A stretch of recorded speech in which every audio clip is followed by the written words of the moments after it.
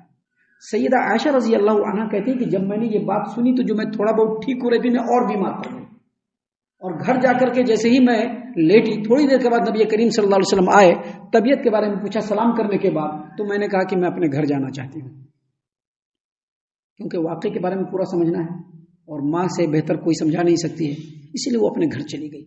گھر جانے کے بعد اپنی ماں سے پوچھا کہ یہ کیا ہو رہا ہے؟ کہا کہ بیٹی تم بالکل رنج مت کرو، اکثر ایسا ہوتا ہے کہ کسی مرد کو اگر خوبصورت بیوی ہو اور مرد اپنی بیوی سے محبت کرتا ہو اور اس کی سوکنے بھی ہو تو اس طرح کی بات اٹھتے رہتے ہیں۔ کہتی کہ اس کے بعد سے جو میں نے رونا شروع کیا تو کنٹینیو میں روتی رہی، لگاتار میں روتی رہی، اور ادھر نبی کریم صلی اللہ علیہ وسلم پورا 1 مہینہ مسموم اور زہریلی فضا میں گزارنے کے بعد بہت زیادہ بے چین اور پریشان تھے، اور اللہ تبارک و تعالیٰ کی طرف سے بھی کوئی وحی نازل نہیں ہو رہی تھی۔ سامعین کرام کہتے ہیں کہ نبی کریم صلی اللہ علیہ وسلم نے 2 صحابی کو، اسامہ بن زید رضی اللہ عنہ کو اور سیدنا علی بن ابی طالب رضی اللہ عنہ کو بلایا مشورہ کرنے کے لیے۔ اسامہ بن زید رضی اللہ عنہ سے پوچھا کہ عائشہ کے بارے میں تمہارا کیا خیال ہے؟ عائشہ رضی اللہ عنہ کہتی کہ انہوں نے وہی کہا جو وہ جانتے تھے، اور وہ کیا جانتے تھے؟ وہ یہ جانتے تھے کہ نبی کریم صلی اللہ علیہ وسلم کی ازواج مطہرات بالکل پاکیزہ ہے، پاک ہے، اسی لیے تو ان کو ازواج مطہرات کہا جاتا ہے۔ نبی صلی اللہ علیہ وسلم کی تمام بیویوں کو کیا کہا جاتا ہے؟ ازواج مطہرات۔ ازواج مطہرات کا مطلب کیا؟ بالکل پاک صاف ساری بیویاں، وہ جانتے تھے۔ لہٰذا انہوں نے کہا کہ جس طرح کی ناپاک باتیں کی جا رہی ہیں، عائشہ اس سے بالکل پاک ہے، عائشہ بالکل اس سے پاک ہے، اور آپ کو یہ بات معلوم ہے کہ عائشہ رضی اللہ عنہا بالکل پاکیزہ ہے۔ ان کو ازواج مطہرات کا بڑا احترام تھا۔ لیکن جب سیدنا علی رضی اللہ عنہ سے پوچھا گیا تو انہوں نے نبی کریم صلی اللہ علیہ وسلم کی تکلیف کا خیال رکھتے ہوئے کہا، کیا کہا؟ حالانکہ ان کی بات غلط نہیں ہے، لیکن انہوں نے آپ صلی اللہ علیہ وسلم کی تکلیف کا خیال رکھتے ہوئے کہا کہ اللہ کے رسول صلی اللہ علیہ وسلم، اللہ تبارک و تعالیٰ آپ پر تنگی نہیں کرے گا، عائشہ کے علاوہ اور بھی عورتیں ہیں دنیا میں، آپ ایک کام کیجئے، بریرہ رضی اللہ عنہا سے پوچھئے، وہ ان کے ساتھ رہتی ہیں، ان کو خوب معلوم ہوگا کہ عائشہ کیا ہے۔ نبی کریم صلی اللہ علیہ وسلم نے بریرہ کو بلایا اور کہا کہ عائشہ رضی اللہ عائشہ کے بارے میں تمہارا کیا خیال ہے؟ تو بریرہ نے کہا کہ میں تو ان کو بہت اچھا دیکھتی ہوں، بہت نیک ہے، بہت پاک صاف، لیکن ایک چیز ہے جو میں برابر دیکھتی ہوں، وہ یہ کہ ابھی بالکل کم عمر ہے، اور کم عمری کی وجہ سے غفلت رہتی ہے، لہذا کبھی کبھی وہ آٹا گوندتی ہیں اور آٹا گوندنے کے بعد کھلا چھوڑ دیتی ہیں اور بکری آ کر کے کھا جاتی ہے، بس اتنا میں نے دیکھا ہے، باقی بالکل پاک صاف ہے۔ نبی کریم صلی اللہ علیہ وسلم نے یہ شہادت لینے کے بعد، یہ گواہیاں لینے کے بعد مسلمانوں کو جمع کیا، اور اس میں آپ صلی اللہ علیہ وسلم کھڑے ہوئے اور کہا کہ کون ہے جو مجھ کو اس آدمی کے خلاف میری مدد کرے گا جو میرے اہل خانے کے بارے میں اس طرح کی بات کر کے مجھ کو تکلیف دے رہا ہے، حالانکہ میں نے اپنے اہل خانہ کو ہمیشہ اچھا ہی دیکھا ہے، اچھا ہی پایا ہے، اور اس آدمی کے ساتھ تہمت لگا رہا ہے جو آدمی کبھی بھی میرے گھر پہ اکیلے نہیں گیا، کبھی بھی گیا تو میرے ساتھ ہی گیا، اکیلے نہیں گیا، اور بالکل پاکیزہ آدمی ہے، اس سے تہمت لگایا جا رہا ہے، تم لوگ میں سے کون ہے جو میری مدد کرے گا اس آدمی کے خلاف؟ یہ نبی کریم صلی اللہ علیہ وسلم کا اشارہ عبداللہ بن ابی بن سلول کی طرف تھا۔ سامعین اکرام، سعد بن معاذ رضی اللہ عنہ جو اوس قبیلہ اوس کے سردار تھے، وہ فوراً کھڑے ہوئے، کہا کہ اللہ کے رسول صلی اللہ علیہ وسلم، ہم لوگ آپ کی مدد کریں گے، اگر وہ آدمی قبیلہ اوس کا ہے تو ابھی اس کی گردن اڑائیں گے، اور اگر وہ ہمارے بھائی قبیلہ خزرج کا ہے تو آپ جو حکم دیں گے ویسا ہم لوگ کریں گے۔ سعد بن عبادہ رضی اللہ عنہ جو قبیلہ خزرج کے سردار تھے، نیک بخت آدمی تھے، لیکن قومیت آ گئی تھوڑی دیر کے لیے ان کے پاس، فوراً، اور شیطان ایسے معاملوں میں ہمیشہ بھڑکانے اور بہکانے کے چکر میں رہتا ہے۔ سعد بن عبادہ اٹھے اور کہا کہ تم جھوٹ بولتے ہو، تم نہ مار سکو گے اور نہ مار پاؤ گے۔ اتنا کہنا تھا کہ اسید بن حضیر رضی اللہ عنہ جو سعد بن معاذ کے چچا زاد بھائی تھے اور قبیلے کے تھے، فوراً کھڑے ہوئے اسید بن حضیر رضی اللہ عنہ، اور کہا کہ اللہ کی قسم تم منافق ہو گیا جو منافقوں کی طرفداری کر رہا ہے۔ یہ بات ہوئی تو دونوں قبیلے کے لوگ اٹھ گئے اور شور شرابہ ہونے لگا، نبی کریم صلی اللہ علیہ وسلم سب کو تھماتے رہے، اور جب خاموش ہوئے تو نبی کریم صلی اللہ علیہ وسلم بھی خاموشی سے اٹھے اور چلے گئے۔ معزز سامعین کرام، سیدہ عائشہ رضی اللہ عنہ کہتی کہ وہ دن اور وہ رات بھی گزر گیا اور میرے آنسو تھے کہ وہ تھمنے کا نام نہیں لے رہے تھے. صبح ہوئی تو میں بیٹھی ہوئی تھی, میرے اماں ابا بھی موجود تھے, میں رو رہی تھی تو ایک انصار قبیلے کی عورت, انہوں نے بھی اجازت طلب کی, میں نے اجازت دے دیا اور وہ بھی آ کر کے میرے ساتھ رونے لگی.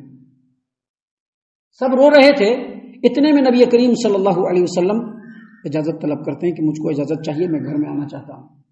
اس سے یہ پتہ چلا کہ جب گھر میں جانا ہو تو اجازت لے کر کے جانا چاہیے, نوک کر کے جانا چاہیے. کون کس حالت میں کسی کو پتہ نہیں, لہذا کہیں بھی کسی بھی, حتیٰ کہ اپنے گھر میں بھی جانا ہو تو اجازت لے کر کے جانا چاہیے. اور اجازت کی سب سے بڑی سب سے صحیح شکل ہے السلام علیکم کہہ کر کے جانا چاہیے. نبی کریم صلی اللہ علیہ وسلم نے اجازت طلب کی, اجازت دے دی گئی. آپ صلی اللہ علیہ وسلم آئے, بیٹھ گئے, تشہد پڑھا اور کہا کہ اے عائشہ, اگر تو پاک باز ہے تو اللہ تبارک و تعالیٰ تیری بریت ضرور نازل فرمائے گا, لیکن اگر تجھ سے قصور ہوا ہے تو جس سے قصور ہو اور اگر وہ اللہ تبارک و تعالیٰ سے سچے دل سے معافی مانگ لے تو اللہ تعالیٰ اس کو معاف کرنے والا ہے. سیدہ عائشہ رضی اللہ عنہ کہتی ہیں کہ یہ بات میں نے سنا تو میرے بہتے ہوئے آنسو بالکل رک گئے, بالکل رک گئے. اس کے بعد میں نے اپنے ابا کی طرف دیکھا اور کہا کہ آپ جواب دیجئے. کہا کہ میں کیا جواب دوں. میں نے پھر اپنی اماں کی طرف دیکھا کہ آپ جواب دیجئے. انہوں نے کہا کہ میں کیا جواب دوں. تب میں نے کہا کہ میں ایک کمزور لڑکی تھی, مجھ کو قرآن بھی اتنا یاد نہیں تھا. ابھی جو بات میرے ساتھ ہو رہی ہے اور جو میرے حالات میرے ساتھ ہو رہے ہیں, اگر میں کچھ کہوں اور یہ کہوں کہ میں بالکل پاک صاف ہوں تو ہو سکتا ہے کہ آپ لوگ نہیں مانیں گے. لیکن اگر میں یہ کہوں کہ مجھ سے قصور ہوا ہے تو اب سب لوگ مان لیں گے. اگر میں یہ کہوں کہ میں پاک صاف ہوں تو آپ لوگ نہیں مانیں گے. لیکن اگر میں یہ کہوں کہ مجھ سے غلطی ہوئی ہے, مجھ سے خطا ہوئی ہے, مجھ سے قصور ہوا ہے, میں نے بدکاری کی ہے, تو آپ لوگ فوراً مان لیں گے. لہٰذا میرا معاملہ اور آپ کا معاملہ بالکل ویسے ہی ہے جیسے یوسف کے والد یعقوب اور ان کے بیٹوں کا معاملہ ہے. اور میں یہی کہوں گی فصبر جمیل واللہ المستعان علی ما تصفون. میں صبر کروں گی اور جو کچھ یہ لوگ بیان کر رہے ہیں اللہ تبارک و تعالیٰ اس کے خلاف میری مدد کرنے والا ہے. سامعین کرام, جب اتنی بات ہو گئی, سیدہ عائشہ رضی اللہ عنہ کہتی ہے کہ میں کروٹ لے کر کے سو گئی. میں کروٹ لے کر کے سو گئی. ابھی نبی کریم صلی اللہ علیہ وسلم وہیں پر بیٹھے ہوئے ہیں. نبی صلی اللہ علیہ وسلم بھی باہر نہیں گئے, کوئی بھی باہر نہیں گیا اور باہر سے بھی کوئی نہیں آیا. اچانک نبی کریم صلی اللہ علیہ وسلم پر وحی کے نزول کا پروسیس شروع ہو گیا. اور جب آپ صلی اللہ علیہ وسلم پر وحی نازل ہوتی تھی تو بالکل جسم بھاری ہو جاتا تھا, بوجھل ہو جاتا تھا. آپ صلی اللہ علیہ وسلم کے جسم مبارک سے پسینے کی بوندیں موتیوں کی شکل میں نکلنے لگتی تھی. حالانکہ وہ سردی کا موسم تھا, لیکن آپ صلی اللہ علیہ وسلم پر سختی اور شدت کا عالم ہونے لگا. آپ صلی اللہ علیہ وسلم کے چہرے اور جسم سے موتی کی طرح سے پسینے ٹپکنے لگے. اور جب آپ صلی اللہ علیہ وسلم پر وحی نازل ہو گئی تو اللہ کے رسول صلی اللہ علیہ وسلم نے عائشہ رضی اللہ عنہا کو کھلکھلاتے ہوئے ہنستے ہوئے, بیوی ہے نا, بیوی کے بارے میں اس طرح کی بات ہوئی ہے اور اللہ تبارک و تعالیٰ پاکیزگی نازل فرما رہا ہے, تو بہت خوش ہوئے نبی کریم صلی اللہ علیہ وسلم اور کھلکھلاتے ہوئے آپ صلی اللہ علیہ وسلم نے کہا کہ مبارک ہو عائشہ, اللہ تبارک و تعالیٰ نے تمہاری پاکیزگی نازل کر دی. ان کی ماں ام رومان, انہوں نے کہا کہ اٹھو اور نبی کریم صلی اللہ علیہ وسلم کا شکریہ ادا کرو. کہا کہ میں نہیں اٹھوں گی, میں نبی صلی اللہ علیہ وسلم کا نہیں بلکہ اپنے اللہ کا شکریہ ادا کروں. وہ کہتی ہیں اس کے درمیان میں گفتگو کے درمیان وہ کہتی ہیں کہ مجھ کو یقین نہیں تھا کہ اللہ تبارک و تعالیٰ میرے بارے میں ایسی آیت نازل کرے گا جس کو ہمیشہ پڑھا جائے گا. میں یہ سمجھتی تھی کہ اللہ تعالیٰ میری پاکیزگی کو نبی کریم صلی اللہ علیہ وسلم کے خواب میں نازل فرما دے گا, لیکن نہیں. اللہ تبارک و تعالیٰ نے قرآن کریم سورۃ النور آیت نمبر 11 سے لے کر کے آیت نمبر 20 تک, ابھی 12 نمبر کی آیت کریمہ پڑھی ہے, آیت نمبر 11 سے لے کر کے آیت نمبر 20 تک اللہ تبارک و تعالیٰ نے میری بریت اور میری پاکیزگی میں نازل فرمائی. اور میں اٹھ کر کے اللہ تبارک و تعالیٰ کا شکریہ ادا کیا. جب یہ آیات نازل ہو گئی تو سیدنا ابوبکر صدیق رضی اللہ عنہ مالدار تھے.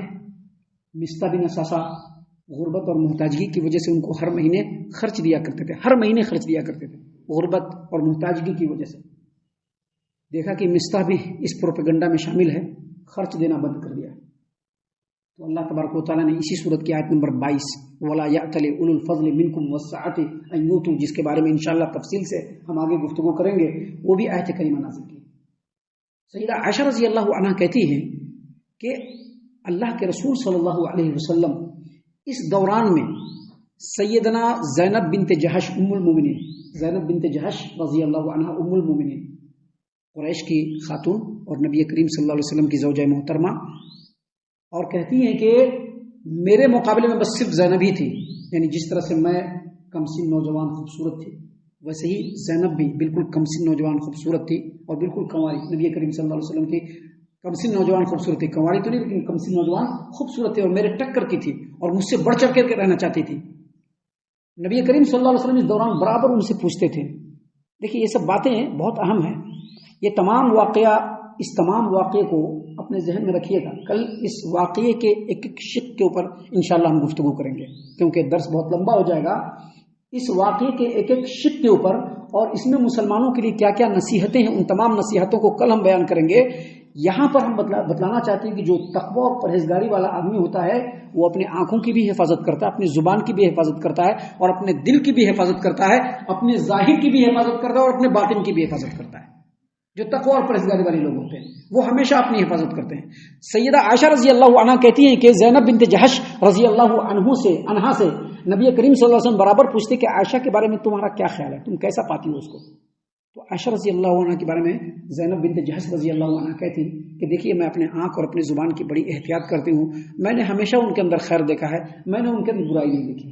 وہ اپنے تقوی اور پرہیزگاری کی وجہ سے بچ گئی، لیکن انہی کی بہن حمنہ بنت جہش رضی اللہ عنہا وہ نہیں بچ پائی اور اپنی بہن سے بالکل جھگڑتے ہوئے بالکل اسی طرح سے تباہ ہوئی جس طرح سے دوسرے پروپیگنڈا کرنے والے لوگ تباہ ہوئے۔ یہ ساری باتیں عائشہ رضی اللہ عنہا کی ہے، میں نے نہیں کہا ہے۔ حمنہ بنت جہش رضی اللہ عنہا کے بارے میں نے کچھ نہیں کہا، عائشہ رضی اللہ عنہا نے ایسا کہا کہ جیسے دوسرے لوگ تباہ ہوئے وہ بھی تباہ ہو گئے۔ یہاں پر اس سے یہ بھی پتہ چلتا ہے کہ ایک انسان اگر کسی کی عزت و آبرو پر حملہ کرتا ہے تو پھر اس کی نیکیاں باقی نہیں رہتی ہیں، اور اگر ایک مسلمان کسی مسلمان کے اوپر تہمت لگاتا ہے اور اس کو اگر وہ ثابت نہیں کر پاتا ہے تو اگر اسلامی حکومت ہے تو اس پر 80 کوڑے لگیں گے، اور اگر اسلامی حکومت نہیں ہے تو اس کو پکی سچی توبہ کر کے آئندہ اس طرح کی حرکت کبھی بھی نہیں کرنا چاہیے۔ یہ واقعہ یہیں پر کمپلیٹ ہوتا ہے۔ اس واقعے کی روشنی میں بہت ساری باتیں ہیں جو ہم لوگوں کو سمجھنا چاہیے، جس کو انشاءاللہ ہم لوگ کل سمجھیں گے۔ واقعہ کو ذہن نشین رکھیے۔ ہم اللہ سے دعا کرتے ہیں کہ اللہ تعالی ہم تمام کو ان باتوں کے اوپر خوب غور و فکر اور تدبر کرنے کے ساتھ ساتھ ان باتوں پر عمل کرنے کی بھی توفیق عنایت فرمائے، آمین۔ اللہ تعالی ہم تمام کو صحیح معنوں میں پکا سچا مومن مسلمان بنائے، اللہ اور اس کے رسول صلی اللہ علیہ وسلم کی اطاعت و فرما برداری کرنے والا بنائے، صحابہ کرام رضی اللہ عنہم کے طریقے پر چلنے والا بنائے، جنت الفردوس میں جگہ عطا فرمائے۔ اے اللہ ہم تمام کو جہنم سے پناہ دے، اے رب العالمین ہم تمام کو جہنم سے پناہ دے، اے مالک الملک ہم تمام کو جہنم سے پناہ دے، آمین یا رب العالمین۔ وما علینا الا البلاغ المبین۔